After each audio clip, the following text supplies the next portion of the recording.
इथे तुम्हाला खायलाही पैसे नसतात. माझी उपासमार झालेली आहे, कधी कधी खायलाही पैसे नसायचे, खिशात 40 पैसे असायचे फक्त.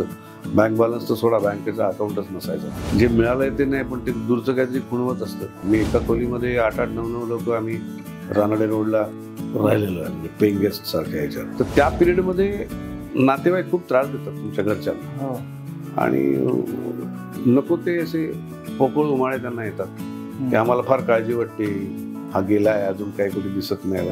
उगीच आधी कधीच काळजी आलेली नसते. माझं पाकिट मुंबईत हरवलं होतं, ते मला इथे शोधायचं होतं. डॉक्टर असून तर मला प्रॅक्टिस नव्हती करायची. म्हणजे मी असं विधान केलं तर कदाचित धाडसाचं होईल, पण जे कदाचित खरंही असेल की जागतिक पातळीच्या रंगभूमीचा जरी विचार केला तरी जितके प्रकार मराठी रंगभूमीवर तपासले गेले आणि जे लोकांनी बघितले, यशस्वीरित्या झाले, तेवढे बाकीच्या कुठल्याच जागतिक पातळीवर भाषित झाले नाहीत. 17 ऑगस्टला माझा वाढदिवस असतो, तर त्या दिवशी मला या 4 नाटकांचे प्रयोग एका दिवशी एका थिएटरला करायचे. ज्यांना अभिनय क्षेत्रात यायचे तर त्यांनी काय केलं पाहिजे? यायला पाहिजे.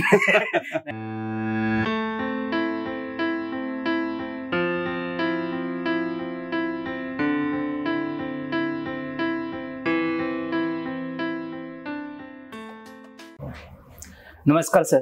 नमस्कार. तुमचं या पॉडकास्टमध्ये स्वागत आहे. थँक्यू. आज आपण तुमच्या आतापर्यंतच्या जीवन प्रवासावरती बऱ्याच गप्पा मारणार आहोत. बापरे, जीवन प्रवास वगैरे म्हटलं की फार मोठं वाटतं. काय असं काही नाही, माझं छोटासा प्रवास आहे, 30-40 वर्षाचा. सुरुवात झाली कॉलेजमध्ये असताना. तसं काही संबंध नव्हता माझा नाटकांशी. माझ्या घरात कोणी नाटकवालं नाही. माझे वडील इंजिनियर होते आणि तसं घरात मागे पण कोणी असं नाटकवालं नाही, कारण माझ्या वडिलांचं इलेक्ट्रिकल इंजिनियर ते होते आणि MSCB मधली सर्व्हिस असल्यामुळे आम्ही सगळ्या पॉवर स्टेशन्समधून माझं लहानपण गेलं. त्यामुळे मी कॉलनीजमध्ये राहायचो आणि क्लब्स तिथे असायचे, त्यामुळे खेळ सगळे खेळायचो, पण नाटकाशी काही संबंध नव्हता. पण माहीत नाही काय ते कॉलेजला गेल्यानंतर पहिल्यांदा गॅदरिंगचं नाटक मी केलं आणि तिथून सुरुवात झाली. काय माहीत नाही, मग डेस्टिनी नेहमी म्हणतो की तुमचं बोट धरून तुमच्या डेस्टिनेशनला नेते, तसं काहीतरी असतं ते माझ्या डेस्टिनीमध्ये होतं. म्हणून मला तो कॉलेजमधल्या नोटीस बोर्डवर ते नाटकाची नोटीस लागली. त्या गॅदरिंगच्या नाटकात माझ्या एका सरांच्या सांगण्यामुळे मी त्या डिरेक्टरने मला नाटकात घेतलं. या सगळ्या गोष्टी कशा घडतात, का घडतात, आपण नंतर त्याचा विचार केला तरी त्या कळत नाहीत. पण त्यांनी मला, आणि ते पहिलं नाटक माझं घेतलं शिंगावर, मी 77 साली जे केलं, त्याच्यात अतिशय छोटी माझी भूमिका होती खरं तर, पण त्याच वर्षी मला त्या कॉलेजच्या गॅदरिंग मध्ये का होईना अभिनयाचं बक्षीस मिळालं. आणि मग तिथून ते एखाद्या गोष्टीचं तुम्हाला ॲप्रिसिएशन मिळालं, एखादी गोष्ट रेकॉग्नाइज झाली किंवा कौतुक झालं की जसं त्यातले हे वाढतं, इंटरेस्ट वाढतो. आणि दुसरं असं की त्याच्यात मला त्यात आनंद वाटत होता. मला एखाद्या गोष्टीत आपल्याला नकळत जो आनंद वाटतो ना, पटकन एखादी गोष्ट आपल्याला क्लिक होते की अरे मला हे करताना खूप बरं वाटतंय. असं कधी लक्षात येत नाही आपल्याला. ती गोष्ट अपघाताने म्हणा, योगायोगाने म्हणा, काय तुमच्या डेस्टिनीमध्ये असते म्हणा, अशी काहीतरी घडते. असं बऱ्याच लोकांना अनुभव येईल की काहीतरी एक विशिष्ट गोष्ट तो माणूस करतो आणि ती गोष्ट त्याला खूप आवडते.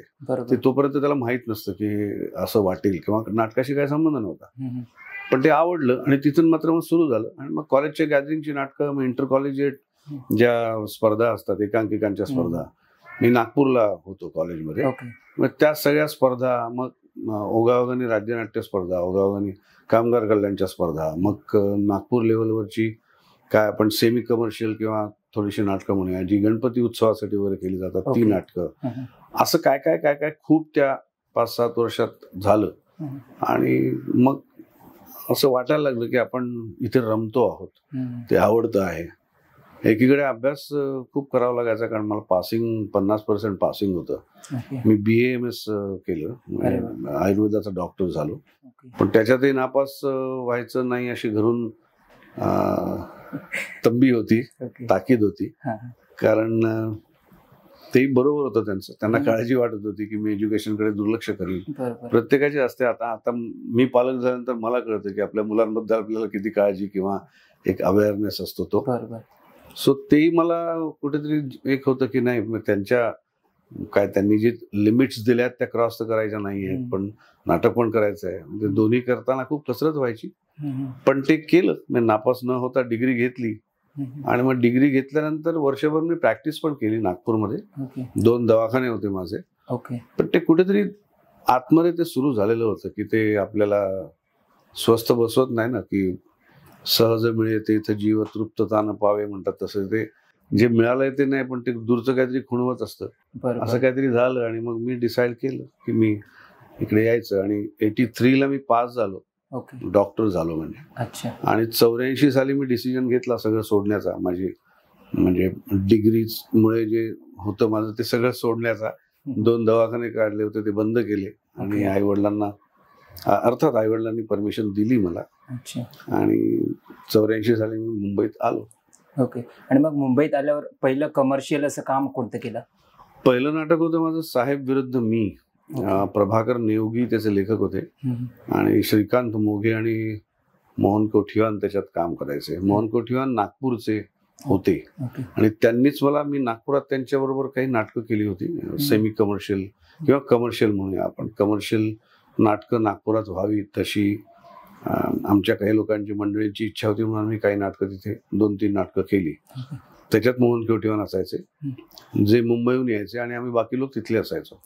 तर तेव्हा त्यांनी मला सांगितलं होतं की मुंबईत तू आलास तर तुला मदत करीन मी. पुन्हा तेच की म्हणजे त्याला नावं खूप मोठी मोठी देतो आपण, रेकमेंडेशन किंवा गॉडफादर वगैरे, पण तो वशिला असतो शेवटी बेसिकली. कोणाच तरी वशिल्याने, कोणाच तरी पुशनी तुम्ही पुढे जाता, कोणीतरी तुम्हाला रेकमेंड करतं, कोणीतरी तुम्हाला सुचवतं, कोणाला तरी सांगण्यावरून तुम्ही कुठेतरी घेतले जाता. तसं त्यांनी मला एका नाटकात सजेस्ट केलं. त्या नाटकाचे दिग्दर्शक होते शशिकांत निकते, फार मोठे डिरेक्टर होते. आणि ते नाटक मला, नाटकाचं ओपनिंग ज्या दिवशी होतं त्याच्या 3 दिवस आधी मिळालं. इतक्या शॉर्ट नोटीसवर ते नाटक मी केलं आणि तिथून मग सुरू झालं सगळं. आणि त्यानंतर मग आतापर्यंत तुम्ही बरीच नाटकं वगैरे केली, तर तो अनुभव कसा आहे? म्हणजे पहिला नाटक ते आता नाही म्हटलं तरी तुमची सुरुवातीला तुम्हाला रिप्लेसमेंट किंवा छोटे रोल करायला लागतात. तुम्हाला चॉईस नसतो. तुम्ही जे काय नागपूरमध्ये किंवा कुठल्याही गावात जिथून तुम्ही येता तिथे तुम्ही जे काय केलेलं असतं त्याचं रेकग्नेशन किंवा त्याचं काही इथे नसतं, कारण ते तुम्ही तिथे केलेलं असतं. तिथले काय तुमची बक्षिसं असतात, अवॉर्ड्स असतात, मेडल्स असतात. तुमच्यासाठी तिथे तालीम थांबते. तुम्ही पहिल्या 1-2 मध्ये असता. तुम्हाला खूप तिथे काय म्हणतात त्याला प्रायोरिटी असते. तुम्ही तिथले कोणतरी असता आणि तुम्ही जेव्हा इथे येता तेव्हा तुम्हाला तुमची किंमत कळते. की जसं छोट्याशा एखाद्या तलावातून जेव्हा समुद्रात आला माणूस की ते कळतं की तुमच्यासारखे तिकडे तुम्ही एकटेच असतात, तुमच्यासारखे इथे 1000 असतात. त्यामुळे तुम्हाला तुमचं टॅलेंट प्रूव्ह करायला लागतं. आणि त्या प्रूव्ह करण्याला ज्या गोष्टी असतात त्या पूरक नसतात. म्हणजे तिथे तुमचं घर असतं, तुम्हाला जेवण खाण घरी असतं, सगळं तुमच्या माहितीतली असती जागा, तुम्हाला एक काहीतरी विशिष्ट मान असतो. इथे तुमच्या खिशात पैसे नसतात, राहायला जागा नसते, तुमची ओळख नसते, तुम्हाला कोणी ओळखत नसतं. म्हणजे माणूस म्हणून पण आणि ऍक्टर म्हणून पण तुम्ही शून्य असता. आणि मग तिथे खरा कस लागतो की ते जे थांबणं आहे, तो जो पेशन्स आहे किंवा ते जे सातत्य आहे, टिकणं आहे, आणि मग त्याच्या बरोबरीने वेळ पाळणं, शब्द पाळणं जे आहे त्यात आपलं टॅलेंट प्रूव्ह करणं हे खूप कठीण जातं. कारण त्याच्यात जो अपमान होतो, जी अवहेलना होते, जे ह्युमिलेशन होतं, ते खूप त्रासदायक वाटतं सुरुवातीला. कारण तिकडे तुम्ही खूप काहीतरी प्रत्येक वेळी नाटकाच्या डिरेक्टरला विचारलेलं असतं, मी हे असं का करू, मी तसं का करू, आणि मग तुम्हाला त्यांनी ते त्या पद्धतीने समजावून सांगितलेलं असतं. इकडे आल्यानंतर तुम्ही जर का रिप्लेसमेंट एखादी नाटकातली करत असाल तर ते काही विचारू शकत नाही. तुम्हाला समोरचा ऍक्टर सांगतो की या वाक्याला तुला उठायचं आणि या वाक्याला तुला बसायचं आणि या वाक्याला तिकडे जायचंय, काहीच तुम्ही विचारू शकत नाही. मोटिवेशन काय ते त्यात खूप त्रास होतो की आपल्याला कळतं की समोरचा माणूसाला काही कळत नाही पण तरी आपण त्याचं ऐकतोय. पण एकीकडे ते जे ह्युमिलेशन असतं, ते जे काय म्हणूया आपण अपमान असतो, अवहेलना असते किंवा रिस्ट्रिक्ट करणं असतं, तुमच्यावर जे काय प्रेशर आलेलं असतं, तेच एकीकडे वेगळ्या पॉइंट ऑफ व्ह्यू तुम्ही बघितलं तर ते खूप एनर्जी सारखं वर्क करतं. बरोबर. मग ते जे तुम्ही रिस्ट्रिक्ट झालेले असता, अपमानित झालेले असता किंवा जे काय तुमचं झालेलं असतं कचरा, तो तुम्हाला जेव्हा फ्रेश रोल मिळतो किंवा तुम्हाला जेव्हा चान्स मिळतो काहीतरी करायला, तेव्हा ते सगळं एखाद्या काय म्हणतो आपण वोल्कानो ज्वालामुखीसारखं तेव्हा ते एनर्जी सारखं आतून थ्रस्ट देतं बरोबर. आणि नंतर मग तुम्हाला कोणी थांबवू शकत नाही. मग खूप ती एनर्जी कामाला येते तुमच्या. सो ते पॉझिटिव्हली घेतलं तर ठीक आहे. त्यामुळे सगळ्याच गोष्टी पॉझिटिव्हली तुम्हाला घ्यायला लागतात. म्हणजे तुम्हाला अन्नाची किंमत कळते. तुम्ही तिकडे खूप लाडवलेले असता, इथे तुम्हाला खायलाही पैसे नसतात. माझी उपासमार झालेली आहे. कधी कधी खायलाही पैसे नसायचे, खिशात 40 पैसे असायचे फक्त. बँक बॅलन्स तर सोडा, बँकेचा अकाउंटच नसायचा, तर मग काय बँक बॅलन्स असणार आहे. सो या सगळ्या गोष्टींच्या किमती कळतात. अन्नाची किंमत कळते, घरच्या लोकांची किंमत कळते, नातेवाईकांची किंमत कळते, मित्रांची किंमत कळते, जागेची किंमत कळते, तुम्ही जिथे राहता त्याची, की काय तिथे काय ह्यानी तुम्ही राहत असता आणि इथे तुम्हाला कॉट बेसिसवर आणि एका माणसा, मी एका खोलीमध्ये 8-8, 9-9 लोक आम्ही रानडे रोडला राहिलेलो आहे, म्हणजे पेइंग गेस्ट सारख्या ह्याच्यात. कारण ते दुसरा इलाजच नव्हता. तेव्हा माध्यमं पण कमी होती, फक्त टेलिव्हिजन होतं, नाटक होतं, हे चित्रपट होता. आता पण माध्यम पण मिळते. तर ह्या सगळ्यातून तुम्हाला यावं लागतं आणि प्रूव्ह व्हावं लागतं. तर हा प्रवास खूप सुरुवातीला त्रासदायक असतो, हळूहळू. पण एकीकडे ती जिद्द असते की मला येथेच करायचं आहे. म्हणजे खूप छान वाक्य आहे. कोठावळे नावाचे एक निर्माते होते पुण्यातले, ज्यांनी बरीच नाटकं काढली, प्रोड्यूस केली. तर त्यांना एकाने विचारलं की तुम्हाला एक नाटकामध्ये बरेचदा लॉस होतो, तरी तुम्ही पुन्हा नाटक का काढता? तर त्यांनी उत्तर खूप छान दिलं होतं. ते म्हणाले, माझं बालगंधर्वच्या समोरच पाकिट हरवलंय म्हणे, तर मी तिथे शोधणार ना म्हणे. बरोबर, विच इज व्हेरी करेक्ट. तुम्हाला शेवटी हेच जर करायचं आहे तर किती त्रास झाला तरी तो नाही वाटत. मग पण सुरुवातीला कसं असतं की तुमचं नाव येत नाही जाहिरातीत, तुम्ही काय करता ते काहीही कळत नसतं. तुमच्या गावात त्या गावात फक्त माहित असतं की तुम्ही या क्षेत्रात जायला गेलात. बरोबर. पण घरच्यांना काही दिसत नसतं, तुमचं नाव येत नाही, तुमचा फोटो येत नाही. जोपर्यंत तुम्ही आणि समथिंग मध्ये जात नाही तोपर्यंत तुमचं नाव येत नाही. कधीतरी कुठेतरी पटकन फोटो आला एखाद्या तालमीच्या ह्याच्यात, नाटकाच्या ह्याच्यात, तर नाही तर रिकग्निशन नसतं तुम्हाला. तर त्या पिरियडमध्ये नातेवाईक खूप त्रास देतात तुमच्या घरच्यांना, आणि नको ते असे पोकळ उमाळे त्यांना येतात की आम्हाला फार काळजी वाटते, हा गेलाय, अजून काही कुठे दिसत नाही. उगीच आधी कधीच काळजी आलेली नसते, तेव्हा फार काळजी येते. आणि त्या सगळ्या उमाळ्यांमुळे घरच्यांना फार त्रास होतो. त्यांचं ब्लड प्रेशर वाढतं, त्यांची शुगर वाढते वगैरे, असं सगळं होतं. जे तुम्ही काहीच करू शकत नाही, तुमच्या हातात काहीच. जोपर्यंत तुम्हाला रिकग्निशन मिळत नाही तोपर्यंत you are nobody here. तुम्ही डॉक्टर असा, तुम्ही इंजिनियर असा, तुम्ही कोणी असा, नथिंग. ते सुरुवातीचे दिवस खूप डिफिकल्ट असतात. पण मग काय इन्स्पिरेशन होतं की तुम्हाला असं वाटलं की नाही, मी टिकून राहणार आणि हेच करणार? माझं पाकिट मुंबईत हरवलं होतं, ते मला इथे शोधायचं होतं. डॉक्टर असून तर मला प्रॅक्टिस नव्हती करायची. ओके. 4 वर्षानंतर माझ्या वडिलांनी तेव्हा मला सांगितलं होतं की माझी 5 वर्ष सर्व्हिस शिल्लक आहे, तू 5 वर्ष काय पण कर, मला काही प्रॉब्लेम नाही, पण 5 वर्षानंतर मात्र मी तुझी जबाबदारी नाही घेणार. इट वॉज व्हेरी करेक्ट त्यांच्या बाजूने, आणि बरोबर होतं ते त्यांचं. मला पण काहीतरी वाटलं पाहिजे. अर्थात मला 5 वर्ष पण मी घेतले नाहीत पैसे. मी आल्यापासूनच स्वयंपूर्ण व्हायचा प्रयत्न केला, भले उपाशी राहिलो असेल. पण 4 वर्षानंतर मी एकदा डिसिजन घेतला होता. दीपस्तंभ मला नाटक मिळालं त्याच्या आधी मी असं डिसाईड केलं होतं की नको, आता 4 वर्ष झाली, अजून म्हणावं तसं काहीच आपल्याला मिळत नाही, आणि असं किती दिवस, आणि पुढे जर का मग आपण करत राहिलो तर किती हे करणार. आणि काय माहित नाही, म्हणजे लक माझं चांगलं होतं. आणि 4-4.5 वर्ष झाली होती मला.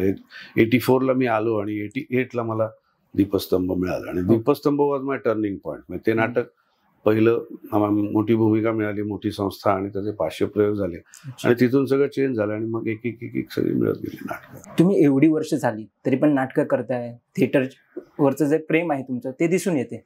तर काय म्हणजे याच्या मागचं काय कारण आहे की एवढ्या वर्षानंतर सुद्धा तुम्हाला वाटतंय की नाही, नाटक केलंच पाहिजे? माझी व्याख्या वेगळी आहे. माझी अशी व्याख्या आहे की ते या माध्यमातली प्रयोगशीलता मला जास्त आवडते. बाकी दोन्ही माध्यमांमध्ये, टेलिव्हिजन असो किंवा फिल्म असो, त्यात तुम्ही तुमचा शॉट दिलात की तुमचं काम संपलेलं असतं, तुम्ही काही करू शकत नाही. त्यात सुधारणा तुम्ही करू शकत नाही. ते तंत्राचं माध्यम म्हणतो. म्हणजे टेलिव्हिजन हे तर रायटर्स मीडिया आहे, आणि फिल्म हे डिरेक्टर्स मीडिया आहे. तुम्ही तुमचा शॉट दिला आणि दिल्याच्या दुसऱ्या क्षणी जरी तुम्ही पाहिलात तरी तुम्हाला असं वाटतं की अरे अजून काहीतरी करू शकलो असतो मी, आणि नाही करू शकत तुम्ही. डिरेक्टर म्हणतो की ओके शॉट हा, तुम्ही त्याला म्हणता फार तर तुम्ही अगदी काहीतरी मोठे स्टार असाल तर अजून एक टेक घेऊया आपण. बच्चन साहेबच म्हणाले किंवा शाहरुख साहेब म्हणाले तर डिरेक्टर घेईल, पण उद्या जर कोणी म्हणायला लागलं की अजून एक शॉट घेऊया तर कोणी डिरेक्टर घेणार नाही. तो आणि त्याला लिमिट नाही शेवटी. शाहरुख पण एका ठिकाणी म्हणाल की हा आता ठीक आहे का, पण त्याला तो बघताना असं वाटेल की अरे अजून काहीतरी करू शकलो असतो. सो ती जी प्रयोगशीलता आहे, करेक्शन आहे किंवा प्रगती आहे किंवा ग्रोथ आहे किंवा वाढ आहे, ती फिल्म किंवा टेलिव्हिजनला म्हणजे कॅमेराला नाही. कॅमेरा डिरेक्टर्स मीडिया बनतो, टेक्निकचा मीडिया बनतो, आणि नाटकात तो मीडिया नटाचा असतो. नाटक हे नटाचं माध्यम आहे. नट नेतो, नट इज कन्व्हेयर. डॉक्टर लागूंनी आपल्या आत्मचरित्राचं नाव खूप छान ठेवलं, लमाण. लमाण इज कन्व्हेयर, वाहून नेणारा. मी लेखकाचे थॉट्स दिग्दर्शकाच्या म्हणण्यानुसार लोकांसमोर नेतो आहे. So I am conveying. So मी कसं कन्व्हे करतो याच्यावर खूप महत्वाचं आहे. आणि त्या कन्व्हे करण्यामध्ये काहीतरी बारीक सारीक गोष्टी झाल्या तर मी त्या सुधारू शकतो. प्रयोग टू प्रयोग, मग 25 नाही 50 नाही हजारो प्रयोग त्याचे झाले तरी मी ते करत राहणार, आणि प्रत्येक प्रयोग हा वेगळा असणार. सो ती जी गंमत आहे ती फक्त नाटकात आहे, आणि ती मला आवडली. आणि सुदैवाने मला नाटकं एकामागोमाग मिळत गेली. मी असंही म्हणत नाही, मी in fact to be precise, lockdown जेव्हा सुरू झाला तेव्हा सगळी माध्यमं बंद झाली होती आणि अंधार होता समोर की काय होणार, प्रेक्षक परत येणार का थिएटरमध्ये, कधी येणार, किती येणार, घाबरतील का ते यायला वगैरे वगैरे असं करताना. पण इतकं मी नाटक जे करतोय आता प्रेमाने, की नाटक माझं लव आहे किंवा त्यात प्रयोगशीलता आहे, तरी सुद्धा पहिला मीडिया जो सुरू झाला तो टेलिव्हिजन सुरू झाला. आणि आम्हाला ब्रेड बटर दिलं, आम्हाला जगवलं ते टेलिव्हिजन. सो आय मस्ट काय म्हणतात त्याला की ॲग्री किंवा आय मस्ट से की नाही, टेलिव्हिजन हा जगवणारा मीडिया आहे आम्हाला नटांना. कारण पहिल्यांदा टेलिव्हिजन सुरू झालं त्याच्यामुळे आमचं जे मग कुठलाही कलावंत जो असतो ना, परफॉर्मर ज्याला म्हणतो आपण, तो परफॉर्मर जर का त्या परफॉर्मन्स शिवाय राहिला तर तो खूप अस्वस्थ होतो. मग तो चित्रकार असो, तो वादक असो, तो ऍक्टर असो, तो सर्जन असो,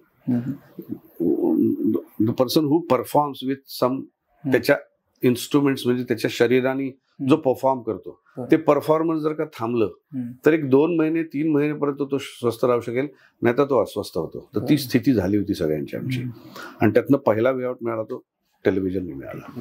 सो डेफिनेटली टेलिव्हिजन हे आत्ता खूप माझ्यासारख्या, माझ्यापेक्षा लहान, माझ्यापेक्षा मोठ्या आर्टिस्टना जगवतं आहे, आणि पॉप्युलॅरिटी खूप फास्ट त्याची आहे.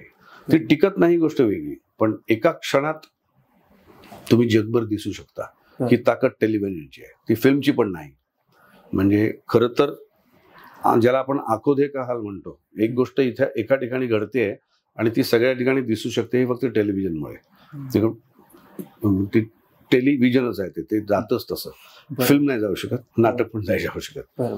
तर त्या माध्यमाचं ते आहे. ते प्रत्येक माध्यमाचे प्लस मायनस पॉईंट्स आहेत, पण मला सुदैवाने मिळत गेली. आणि आता 40 वर्षात मी 53वं नाटक आत्ता करतोय. सो ऑलमोस्ट वर्षाला एक तर झालंच म्हणजे.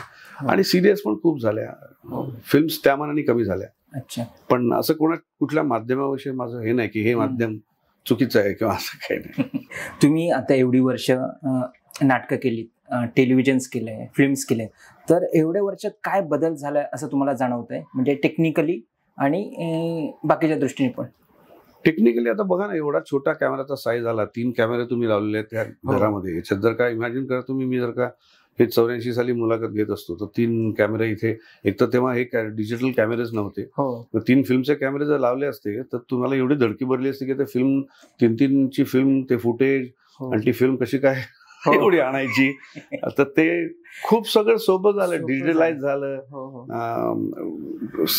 सगळीच शास्त्र ऍडव्हान्स झाली. मग ते फिजिक्स असेल, ते केमिस्ट्री असेल, ते बायोलॉजी असेल, हे सगळी शास्त्र प्रगत झाली. पुढच्या गोष्टी तयार झाल्या, त्या सोप्या झाल्या, अधिकाधिक त्यामुळे स्वस्त झाल्या आणि खूप इझिली अवेलेबल झाल्या.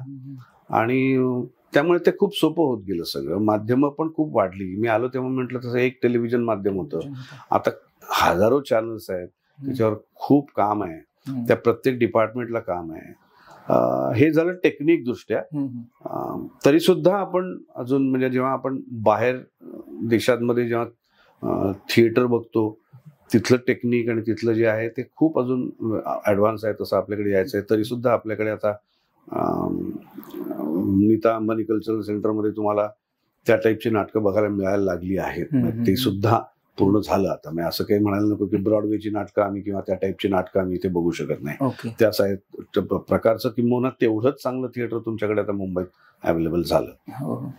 नाटकांच्या बाबतीत म्हणायचं झालं तर मी जो काळ पाहिला तो खरं तर पूर्ण करेक्ट तो नाटकांनी प्रगती करण्याचा काळ होता. म्हणजे जसं पिक्चर्सनी तमाशातून शहरीकरण चित्रपटांचं झालं आणि या काही मंडळींनी त्याचं केलं. म्हणजे आधी तमाशापट जे आपल्याकडे व्हायचे त्यातनं सचिन पिळगावकर म्हणूया किंवा लक्ष्मीकांत बेर्डे म्हणूया, अशोक सराफ म्हणूया, या लोकांनी किंवा मराठी फिल्मच्या डिरेक्टर्सनी तो चित्रपट शहरात आणला. तसंच नाटकांचं मी म्हणेन की जास्त जवळून मी पाहिलं. कारण ते मी 84ला जेव्हा आलो तेव्हा ज्या प्रकारची नाटकं होत होती तेव्हा पूर्ण क्लिअर कट एक व्यावसायिक रंगभूमी आणि एक प्रायोगिक रंगभूमी अशा दोन प्रकारची स्ट्रीम्स होते. म्हणजे एक स्पर्धात्मक रंगभूमी शिवाय एक होती की जी आपण एकांकिका स्पर्धा म्हणूया, ज्या इंटर कॉलेजिएट वगैरे या लेवलवर होतात, म्हणजे विद्यार्थ्यांची रंगभूमी. एक राज्यनाट्याच्या स्पर्धा किंवा कामगार कल्याणच्या स्पर्धा ही एक रंगभूमी होती. अर्थात ते प्रवेशद्वारच होतं व्यावसायिकचं. तिथून लोकांची इच्छा इकडेच यायची असायची, मॅक्झिमम लोकांची. काही लोक फक्त तेवढं करून थांबायचे वगैरे किंवा हाऊस म्हणून करायचे. पण हे जे 3 भाग होते त्यातले आता विद्यार्थ्यांची रंगभूमी असं म्हणूया आपण की युथ लेवलला जी चालते ती अजूनही चालू आहे. वेगळा एक त्याचा स्वतंत्र हे आहे. ती खूप प्रयोगशील आहे, ती खूप महत्वाची आहे. बालनाट्य चळवळ अजून एक आहे, ती आपण वेगळं ठेवूया. राज्यनाट्य स्पर्धा आणि या स्पर्धा आहेतच. पण याच्या व्यतिरिक्त प्रायोगिक रंगभूमी म्हणून जी एक रंगभूमी होती की जिथे वेगळं छबिलदास असं एक नाव त्याला मराठी मुंबई पुरतं होतं. आणि बाहेरगावी सुद्धा कुठे कुठे काय काय छोटी छोटी नाटकं प्रायोगिक लेवलवर व्हायची, ज्याला आपण म्हणूया की ज्या प्रायोगिक कसं तेव्हा म्हटलं जायचं की ज्याच्यातून मला तिकीट ची अपेक्षा नाहीये. मी माझ्या डोक्यात जे येत आहे, मला जे करावं असं वाटतंय ते त्या रंगभूमीवर करून पाहतोय. मग त्यातले प्रकार होते ते मेन प्रोसिनियमच्या स्टेजला पण ते नाटकं व्हायची किंवा इंटिमेट स्टेजवर पण व्हायची. म्हणजे छबिलदासला जसं नाटक होतं एका लेवलवर बसून, तर ती रंगभूमी ज्या प्रकारची नाटकं, ज्या प्रकारचे प्रायोगिक काहीतरी वेगळे व्हायचे, ते सगळं हळूहळू हळूहळू काही डिरेक्टर्स, काही रायटर्स, काही नेपथ्यकार आणि ऑफकोर्स त्यानंतर नट सुद्धा यांनी ती नाटकं डायरेक्ट व्यावसायिकवर आणली. आणि ती नाटकं आली बघा. म्हणजे गेल्या काही वर्षातली नाटकं तुम्ही माकडाच्या हाती शॅम्पेन म्हणूया किंवा बोंबिलवाडी म्हणूया, लग्नबंबाळ म्हणूया, आमचं एक नाटक देहभान नावाचं नाटक होतं ते म्हणूया. ही नाटकं जर का त्याच्या आधी जर काही 5-7 वर्ष आली असती तर फक्त प्रायोगिक रंगभूमीवर येऊनच त्याचे एक 5-10 प्रयोग होऊन ती बंद झाली असते. पण ह्या नाटकांचे पुढे देहभानचे आम्ही 250 प्रयोग केले, जे व्यावसायिक नाटकाचे होतात तेवढे. आणि आता स्ट्रीमच राहिले नाहीत 2. आता प्रायोगिक रंगभूमी असतं, दुसरी नाहीच आहे. प्रायोगिकचे नाटकं इकडे येतात. आता याच स्ट्रीमवर, मेन स्ट्रीमवर व्यावसायिक नाटकांमध्ये काही नाटकं विनोदी असतात, काही समजा ऐतिहासिक असतील, काही संगीत असतील किंवा काही गंभीर असतील आणि काही अशा प्रकारची पण असतात. पण ती नाटकं इकडेच ओपन व्हायला लागली. तर हा फरक जो आहे हा नुसता रंगकर्मींनी नाही घडवला तर प्रेक्षकांनी पण घडवला. कारण हळूहळू प्रेक्षक पण ते ऍक्सेप्ट करायला लागले, बघायला लागले, त्याला बुकिंग यायला लागलं, लोक बघतायत म्हटल्यानंतर ते वाढलं. आणि नाटकाचा कालावधी कमी झाला. म्हणजे 2 अंकी नाटक, 3 अंकी नाटकं जी होती ती आता ऑलमोस्ट सगळी नाटकं 2 अंकीच होतात. अजून कालावधी कमी होत गेला. म्हणजे आता माझं नाटक आहे 38 कृष्णविला, ते आम्ही एक तासाचा 1 अंक आहे, दुसरा अंक 55 मिनिटाचा आहे. 2 तासाचं नाटक आहे. किंवा त्याच्या पुढे जाऊन आता मी नाटक करतोय स्थळ आले जाऊन, ते तर 1 तास 50 मिनिटाचंच आहे. पहिला अंक 1 तास आणि दुसरा अंक 50 मिनिटं. असं ते कॉम्प्रेस पण होत गेलं. जसं आपल्याला पूर्वी असं आश्चर्य वाटायचं की इंग्लिश फिल्म्स एवढ्या छोट्या कशा असतात आणि तरी कसा पूर्ण अनुभव देतात. पूर्वी आपल्या फिल्म्स 3-3, 3.5 तास असायच्या आणि आपण बघायचो तेव्हा तिकडच्या फिल्म्स 1.5 तास, 1 तास 50 मिनिटं वगैरे असायचं. तर हा बदल खूप होत गेला, लेखकांमध्ये होत गेला, दिग्दर्शकांमध्ये होत गेला आणि सायमल्टेनियसली प्रेक्षकांमध्ये पण होत गेला. आणि तो खूप चांगला आहे. बरोबर. म्हणजे मी असं विधान केलं तर कदाचित धाडसाचं होईल, पण जे कदाचित खरंही असेल की जागतिक पातळीच्या रंगभूमीचा जरी विचार केला तरी जितके प्रकार मराठी रंगभूमीवर तपासले गेले आणि जे लोकांनी बघितले, यशस्वीरित्या झाले, तेवढे बाकीच्या कुठल्याच जागतिक पातळीवर भाषित झाले नाहीत. म्हणजे अगदी मग ते फिल्मबाजी, फटकेबाजी, राशीचक्र या टाईपचे कार्यक्रम असतील, जादूचे कार्यक्रम असतील आणि नाटकांचे सगळे प्रकार असतील, म्हणजे नाट्यशास्त्रात जे दिलेले आहेत ते सगळे, तर ते सगळे प्रकार आपल्याकडे होतात, लोक बघतात. कमी जास्त प्रमाणात लोक येतात ती गोष्ट वेगळी, पण ते होतात. तुमचं आत्ताच एक नवीन नाटक आलंय, स्थळ आलं धावून, तर या नाटकाबद्दल काय सांगाल? मला खरं तर लागोपाठ मी नाटकं केली ती सगळी थोडीशी गंभीर किंवा अशा प्रकृतीची केली. खूप पूर्वी मी श्री तशी सौ नावाचं नाटक केलं होतं जे विनोदी होतं. मला स्वतःला विनोदी नाटक आता करायचं होतं, खूप वर्षात एक तर केलेलं नव्हतं आणि त्याच्यासाठी लक लागतं ऍक्च्युली, तसं मिळायला लागतं नाटक. ते नेमकं माझ्या वाचनात आलं. हेमंत तेदलाबादकर हे माझे खूप आवडते लेखक, त्यांची नाटकं आधीची मी बघितलेली आहेत. हे त्यांचं नाटक मी पहिल्यांदा करतोय, पण हे सहज त्यांनी मला वाचून दाखवलं आणि मला आवडलं. आणि हे 3च पात्रांचं नाटक आहे. नाटक सिनियर सिटीजन्स च्या लग्न जुळवण्यावर आहे आणि त्याच्यात मी एका विवाह मंडळाचा प्रमुख आहे आणि मी लग्न जुळवतो. आणि मग त्या गमती जमती कशा होतात, म्हणजे माझा मित्र संजय मोने त्यात असतो, तो माझ्याकडे येतो क्लायंट म्हणून. ऍक्च्युली त्याचं लग्न जुळवायचं आहे मला, आणि मग ज्याच्याशी त्याला लग्न करायचं आहे त्याच्यात काय गमती जमती होतात, मग ते काय माझ्याशीच होतं असं वाटतं का काय वगैरे किंवा काय, याची सगळी उत्तरं नाटकात मिळतील. पण हे एक लाईट कॉमेडी नाटक आहे, फॅमिलीनी एकत्र येऊन सहज बघता येईल. अजिबात कुठलाही बौद्धिक काही त्रास नाही. या मुंबईच्या भाषेत म्हणायचं ना, डोक्याला शॉर्ट नाही अजिबात. It's a light comedy, family comedy. सगळ्यांनी येऊन, ज्यात गमती जमती आहेत, गाणी आहेत, म्युझिक खूप छान आहे, सेट्स खूप चांगले केले आहेत संदेश बेंद्रे यांनी. सो असं ते नाटक आहे. ओके. तुम्ही सर आतापर्यंत वेगवेगळ्या भूमिका केल्या, तर एखाद्या भूमिकेचा तुम्ही अभ्यास कसा करता? खरं तर काय खूप वेगळा अभ्यास करावा लागत नाही, कारण तुम्ही इतकं बघितलेलं असतं बाहेर, इतकं वाचलेलं असतं. म्हणजे वाचन जर खूप असेल आणि बघताना तुम्ही जर का नीट डोळसपणे बघत असाल तर खूप गोष्टी तुम्हाला कुठे कुठे कुठे कुठे उपयोगाला येतात. आता अगदीच काहीतरी वेगळं स्पेसिफिक असेल, म्हणजे मला जर का एखाद्या लोहाराचीच भूमिका करायची आहे तर मला जाऊन ते बघायला पाहिजे की तो काय प्रकारे करतो. पण असे रोल्स काय मला अजून मिळाले नाहीत, मला काही वेगळे रोल्स मिळाले. त्याच्यासाठी मला माझं केलेलं वाचन, माझं ऑब्झर्वेशन किंवा काहीतरी बघितलेलं असेल ते. दुसरं असं की लेखकांनी तुम्हाला जे दिलेलं असतं, इट्स लाईक प्रोग्रामिंग किंवा एक कम्प्युटरच्या भाषेत तुम्ही जेव्हा एखाद्या प्रोग्रामला सगळे काय म्हणतात त्याला आपण, फीड्स देतो ना आपण, की हा असा असा असा असा असा असा वर्क करेल. तर मी किती वयाचा आहे, माझं शिक्षण किती आहे, माझं आडनाव काय आहे, त्याप्रमाणे माझी भाषा विषय ठरू शकते. माझं गाव कुठलं आहे त्यामुळे माझी भाषा ठरेल. माझं इकॉनॉमिकल स्टेटस काय आहे, म्हणजे मला पगार किती मिळतोय, मी कुठल्या समाजात राहतोय, या ज्या सगळ्या गोष्टी आहेत, कॅरेक्टरिस्टिक्स आपण ज्याला म्हणूया, गुणधर्म एखाद्या पदार्थाचे असतात तसे माणसाचे, तसे त्या भूमिकेचे काय आहेत, ह्याचा जर का मी विचार करायला लागलो तर मग मला काहीतरी तशी माणसं पण आठवायला लागतात ना, की हा साधारण त्या स्टॅचरचा, त्या ह्याचा माणूस आहे, तर तो कसा वागेल, कसा बोलेल, कसा चालेल, कसं काय करेल. तुम्ही तुमचं शरीर किंवा आवाज तर नाही बदलू शकत, चेहरा नाही बदलू शकत. तुम्ही मेकअपनी काहीतरी बदलू शकता, पेहराव बदलू शकता, पण शेवटी तुमची हे काही फारसं बदलत नाही. पण त्यातून तुम्हाला ती जे काय ते इनपुट्स तुम्ही दिलेत, मी मगाशी म्हटलं तसं ते प्रोग्रामिंगला, त्यातून तुम्हाला तो हळूहळू हळूहळू त्यासाठीच तुम्ही तालमी करता. महिन्याभरात तुम्हाला तो यायला लागतो की हा कसा वागेल, कसा बोलेल. शिवाय दिग्दर्शक समोरून सांगायला तुम्हाला असतोच. अशाच पद्धतीने मी तरी अभ्यास प्रत्येक भूमिकेचा केला. आणि मी जसं म्हणतात की 2 प्रकारे भूमिका केली जाऊ शकते. एक, माझ्याप्रमाणे भूमिका का भूमिकेप्रमाणे मी, हे 2 पद्धती खरंच आहेत. मी कुठल्याच पद्धतीला वाईट चांगलं म्हणत नाही. 2 ठळक उदाहरणं देतो. म्हणजे बच्चन साहेब जेव्हा काम करतात तेव्हा सगळे बच्चन साहेबांप्रमाणे ती भूमिका करतात ते.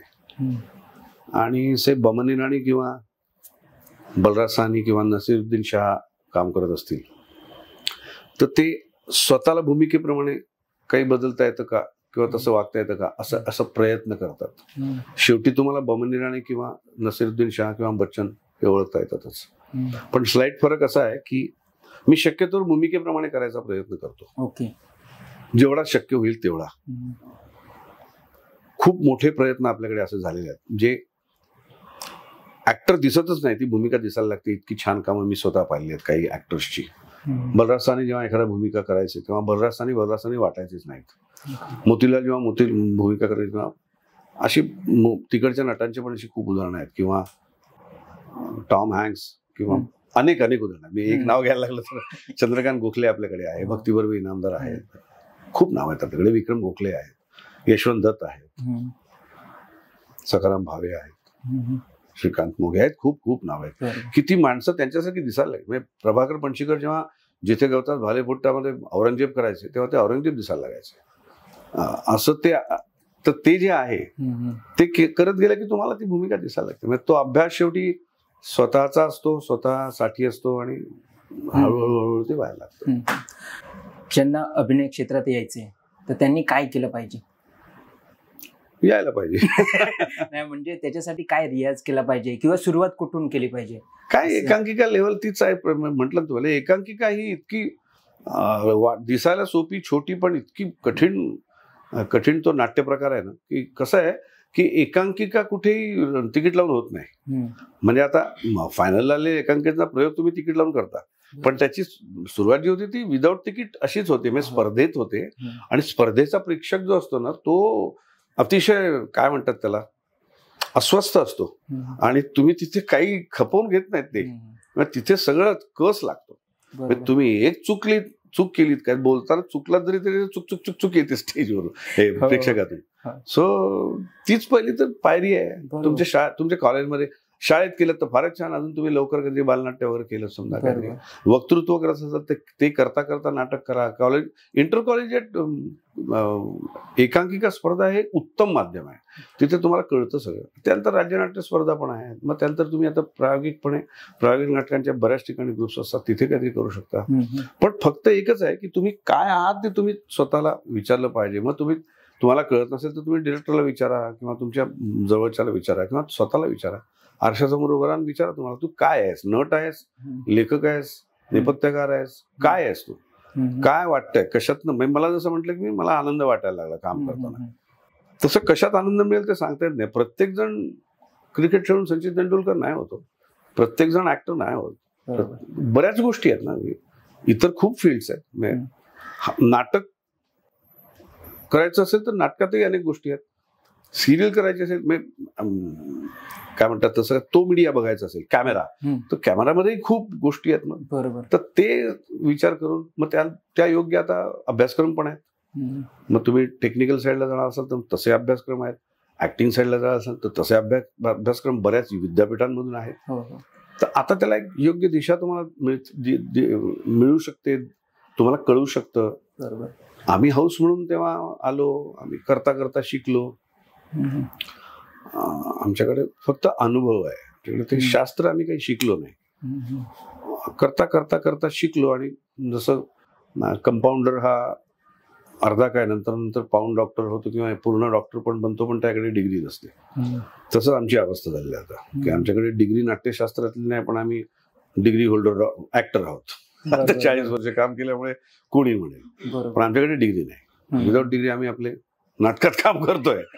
तर तसं करायचं आहे का विथ प्लॅनिंग. म्हणजे आता नसीरुद्दीन शाह सारखे जे नट आहेत ते सिनेमॅटोग्राफी ऍक्टिंग दोन्ही करून आधी NSD करून मग FTI करून असे पण आलेले आहेत. आणि बच्चन साहेबांसारखे ज्यांनी काहीच नाट्यशास्त्र शिकलेले नाही, दोघे आज मोठे आहेत. So it is up to you. Sir, एवढ्या वर्षातल्या काही मेमरीज ज्या तुमच्या कायम आठवणीत राहतील अशा? खूप. खरं तर प्रत्येक नाटकाचा पहिला प्रयोग ही एक फार गोड आणि फार त्रासदायक मेमरी असते. पोटात गोळा आलेला असतो, अस्वस्थ सिंड्रोम त्याला मी म्हणतो, की बसलं तर उठावं असं वाटलं, उठलं तर बसावं असं वाटतं, बसलं तर झोपावं असं वाटतं आणि कशातच स्वस्थता मिळत नाही. जिभेची चव गेलेली असते, झोप येत नाही, दुसऱ्या दिवशीचा प्रयोग कसा होईल त्याचं हे झालेले असते.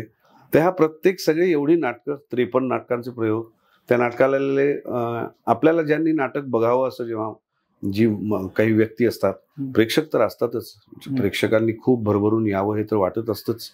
ते आलेले ते प्रयोग म्हणजे हाऊसफुल झालेले प्रयोग, आणि आपल्याला ज्या मोठ्या वाटणाऱ्या व्यक्ती असतात त्यांनी आपल्या नाटकाला येऊन त्यांनी आपलं कौतुक केलं, अशा काही घटना घडतात. जसं सुंदर मी होणार नाटकाला जेव्हा पु ल देशपांडे आणि सुनीताबाई स्वतः आले होते आणि त्यांनी नाटक पाहिलं होतं आणि त्यांना आवडलं होतं, तर ते विसरू शकत नाही माणूस. किंवा तो मी नवेच नाटक मी करायचो तेव्हा स्वतः प्रभाकर पणशीकर समोर बसून जेव्हा त्यांनी नाटक बघितलं आणि मला सांगितलं की तू त्यातला तो राधेश्यामचा प्रवेश आहे तो माझ्यापेक्षा चांगला करतोस, तर असे काही मोमेंट्स असतात. बरोबर. खूप असतात प्रत्येक नाटकाच्या असे अनेक प्रयोग.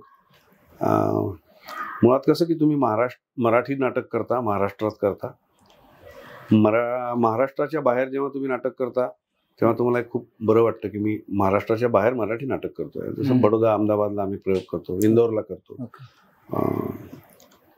मद्रासला करतो, किंवा इतर कुठे कधी करतो, दिल्लीमध्ये करतो.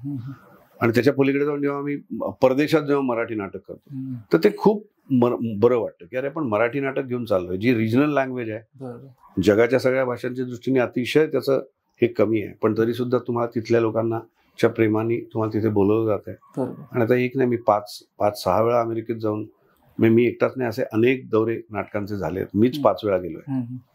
तर ह्या सगळ्या गोष्टी तुम्हाला खूप हे देतात, कारण पैसे भरून मी कुठल्या ट्रॅव्हल टूर्स मध्ये कधी मी जग बघू शकतो, पण मला नाटकामुळे जायला मिळणं, तिथल्या थिएटर्समध्ये परफॉर्म करणं, तिथल्या लोकांनी ते बघणं, ही काही वेगळी गंमत असते आणि ते तुम्हाला नाटकामुळे मिळतं. तो ते ग्रो होणं जे आहे नाटकामध्ये, मी मगाशी म्हटलं तसं प्रयोगशीलतेमुळे, ते खूप अमेझिंग आहे, खूप मजेशीर आहे. हळूहळू माणूस त्याची ग्रोथ होत जाते, वाढत जातो, कारण तो दर प्रयोगाला काहीतरी शिकत असतो, त्याच्यामुळे ते खूप मजा देणार आहे. सर, तुम्ही आता तिन्ही माध्यमांमध्ये काम केली, नाटक, चित्रपट आणि हे टेलिव्हिजन, तर तिन्ही माध्यमांमधला फरक काय आहे? म्हणजे टेक्निकली तुम्ही मगाशी म्हणालात जसं की ते एक नाटक ऍक्टरचं माध्यम आहे वगैरे, तर अजून काही टेक्निकली डिफरन्स? ढोबळ मी नेहमी फरक म्हणतो की one is life, one is smaller than life, one is larger than life. नाटक हे लाईफ आहे, सगळे जिवंत माणसं आहेत, जिवंत प्रेक्षक आहेत, सगळं जे आहे ते आहे. आता मी चुकीचं वाक्य म्हणालो तर मला चप्पल मिळेल, चांगलं वाक्य म्हणालो तर टाळी मिळेल, बरोबर, इथल्या इथे हिशोब आहे सगळा. Smaller than life is television, त्यात तुम्ही छोटे होता, छोटे होऊन कशातूनही वाहत जाता, वायरमधून किंवा हवेतून सुद्धा एखाद्या घरात घुसता आणि एखाद्या स्क्रीनवर दिसायला लागतात. मग तो स्क्रीन एवढा असतो किंवा एवढा पण असतो, काय पण, मग ते एवढे स्मॉलर दॅन लाईफ, लाईफपेक्षा छोटं होता तुम्ही आणि कुठेही जाता. त्याची मेमरी पण छोटी आहे, कारण तुमच्या हातात कंट्रोल्स आहेत. तुम्ही पिक्चर इन पिक्चर वेगळे चॅनल बदलू शकता, साऊंड ऑफ करू शकता, मध्येच जाऊन आता तुम्ही रेकॉर्डही करू शकता. तेव्हा तरी लाईव्ह टेलिकास्ट होतं, तुम्हाला स्टॉप नाही करता यायचं. आता तुम्ही ऍप्लिकेशनवर कुठलं तरी सिरियल बघता तर मध्येच पॉज करता, तुम्ही जाऊन काहीतरी करता. मग ते इतकं तुमच्या हातात आलंय की त्याचमुळे त्याची इथली मेमरी कमी झाली. नाटक तुम्ही जाऊन बघितलं तर ते तुम्ही 15-20 वर्ष विसरू नाही शकत, कारण तुम्ही गेलेले आहात तिथे, त्यांना पडदा उघडेपर्यंत थांबलेले आहात, तिकीट काढायला गेलेले आहात. ऑनलाईन केलं असेल तर ठीक आहे, आता बुक माय शो आहे, पण जावं तर लागतंच. सो हा फरक आहे, तो त्या मीडियाचा आणि तुमच्या कंट्रोल्सचा आहे. त्याच्यापेक्षा लार्जर दॅन लाईफ म्हणजे फिल्म आहे, यात तुम्ही मोठे होता, खूप मोठे होता. मी इमॅजिन की समजा वडाळ्याचं आयमॅक्स थिएटर आहे, जगातला सगळ्यात मोठा स्क्रीन आहे तो, आणि तिथे जर का तुमचा एवढा टाईट क्लोज लागला तर तुम्ही केवढे दिसाल. So it is larger than life. आणि मग मला नेहमी असं वाटतं की लार्जर दॅन लाईफ फिल्म्स ज्या बनवतात त्या तुम्ही एवढ्या स्क्रीनवर जेव्हा बघता तेव्हा मला तो खूप अपमान किंवा ते बोनसाय केल्यासारखं वाटतं की संजय लीला भन्साली साहेबांनी देवदास बनवायचा आणि तुम्ही तो फोनवर बघायचा, यात काही मजा नाही. म्हणजे ते लार्जर दॅन लाईफ जो फील आहे तो आता तुम्हाला या फिल्म्स बाहुबली किंवा आत्ताच्या ज्या RRR किंवा या फिल्म्स आहेत ते बघताना तुम्हाला तो फील येतो. ते व्हेरी लार्ज, तुमच्यापेक्षा खूप मोठं बनतं ते तुमच्या लक्षात राहतं बघा, तुम्ही गेलेलं असतं. तर असा ढोबळ फरक आहे. शेवटी टेक्निकचा फरक जो आहे की तुम्ही स्टेजला फटाफटा लोकेशन्स बदलू शकत नाही, तुम्हाला रिस्ट्रिक्शन्स आहेत, पण ते लाईव्हची जी गंमत आहे ती गंमतच आहे. नाटक शूट करून जर का तुम्ही टेलिव्हिजनवर दाखवलं तर लोकांना नाही मजा येत, ते नाटक बघण्यातच येते. असे बारीक बारीक फरक आहेत. हे सामान्य माणसांसाठी काही याच्यातले एंटरटेनमेंट आहे शेवटी ती. सो टेक्निक वाईज मीडियामध्ये आहेत ते फरक आहेत. पण ती नाटक लाईव्ह बघण्याची मजा आहे ना, ती वेगळीच आहे, म्हणजे ती कशातूनही मिळत नाही असं. सो तुमचे पुढचे प्रोजेक्ट कोणते आहेत? आता मी सांगितलं जसं की परवाच माझं नाटक ओपन झालं, स्थळ आले धावून. नाटक तरी आता मी 4 नाटकं करतोय, म्हणजे ते माझ्या दृष्टीने खूप आनंदाचं आहे. कारण माझा ऑलरेडी 38 कृष्णवेला चालू आहे, ज्याचे 218 प्रयोग झालेत. काळी राणीचे जवळपास 70 प्रयोग झालेत. तुझ्या तुझपाशी नावाचं नाटक मी पुन्हा करतोय. त्याची गंमत अशी की तुझ्या तुझपाशी हे नाटक मला सगळ्यात आवडतं नाटक, पु ल देशपांडेंनी लिहिलेलं, ज्यात मी नागपूरला असताना श्याम ही भूमिका केली होती. मग मधल्या काळात मी मुंबईत त्यातली डॉक्टर सतीश ही भूमिका केली होती. आणि आता त्यातली मी काकाजी नावाची भूमिका ती करतोय. तर एकाच नाटकात एकाच नटाने अशा वेगवेगळ्या काळात 3 भूमिका मला वाटत नाही कोणी केल्या असतील की नाही, पण त्या मला करता आल्या. तर ते नाटक चालू आहे आणि स्थळ आले जाऊन आत्ता ओपन झालंय. आणि मला आता 17 ऑगस्टला माझा वाढदिवस असतो, तर त्या दिवशी मला या 4 नाटकांचे प्रयोग एका दिवशी एका थिएटरला करायचे आहेत. तर ते माझं सध्याचं तरी एक ड्रीम आहे की मागे मी 3 नाटकांचे वेगवेगळे प्रयोग केले आहेत. 2-3दा केले, तेव्हा माझी नाटकं चालू होती 3-3, 4-4. पण आत्ता माझी 4 नाटकं चालू आहेत आणि ती 4चा प्रयोग एका दिवशी मला करायचा आहे. आणि त्याच्या व्यतिरिक्त नाटक वाईज काही नवीन तरी मी अजून घेतलेलं आहे, कारण घेऊच शकत नाही. एक नाटक मी लिहिलंय, जे बाल नाटक आहे, ज्याचं नाव आहे ही परी आसमानीची. तर ते प्रोड्यूस करीन मी, पार्टली प्रोड्यूस करीन मी आणि अजून कोणतरी माझ्यावर प्रोड्युसर्स असतील. आणि ते विजय केंकरे दिग्दर्शित करणार आहेत. आणि त्याचं गाणी जी आहेत त्या बाल नाटकातली, ते दासू वैद्य नावाचे माझे खूप छान मित्र आहेत. ते खूप छान कवी आहेत, औरंगाबादला असतात. त्यांनी ती गाणी लिहिली आहेत. आणि असं ते नाटक, ते एक ड्रीम आहे माझं की ते बाल नाटक माझं, जे खरं तर लहान मुलांसाठी आणि त्याच वेळी ते त्या पालकांसाठी असं ते नाटक आहे. तर ते आता या दिवाळीत येण्याचा आणण्याचा विचार आहे, पण ते मी लिहिलंय फक्त. आणि टेलिव्हिजनवरती काही, टेलिव्हिजनला आत्ताच एक सिरियल मी आजच लुक टेस्ट माझी झाली आणि मी ती सिरियल करीन. त्याचं नावही मला अजून कळलेलं नाहीये, पण त्याच्यात मी विलन प्ले करतोय. त्याच्यातही जरा वेगळा रोल मला हवा होता, तर ते मला झालं साध्य. कम्प्लीट डबल शेडवाला विलन आहे. बाहेर तो लोकांना एकदम खूप चांगला माणूस आणि खूप आदरणीय व्यक्ती तो गावातला आहे, पण तो आतून खूप क्रुकड विलन आहे. आणि तो ग्रामीण भागातला विलन आहे, धोतर वगैरे असं माझा गेटअप आहे त्यात. तर ती सिरियल आता सुरू होईल, पण त्याचं अजून नाव मला कळलेलं नाही. कळेलच माहिती लवकरच. आणि सर, अभिनया व्यतिरिक्त अजून काही तुम्ही हॉबीज वगैरे जपण्यासाठी काही करता की नाही? आता ज्या कॉलेज टाइमला किंवा त्याच्यानंतर काही हॉबीज होत्या, माझ्याकडे मॅचबॉक्सची लेबल्स आहेत खूप, हजारो. तर ते आता थांबलं, कारण आता ते असं जाऊन पटकन कुठेतरी उचलणं होत नाही, कलेक्ट करणं होत नाही. तरी सुद्धा आली की ठेवतो किंवा हे होतं. स्टॅम्प्स होती माझ्याकडे खूप, आहेत नाही, पण ते स्टॅम्प आता पोस्टेज कमी झालं कुरिअर आल्यामुळे.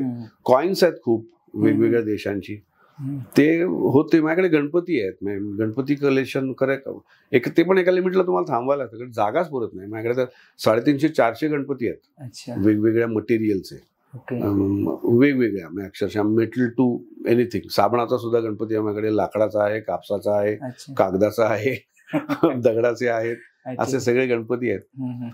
सो हे कुठेतरी तुम्हाला थांबायला लागतं मग, की कारण ते जागा पुरत नाही किंवा वेळ. बाकी काय, गाणं ऐकणं, गाणं म्हणणं, ही हॉबी एक आहे, त्याचं काहीतरी मधून मधून करत असतो. बस. धन्यवाद सर, तुम्ही वेळ दिलात.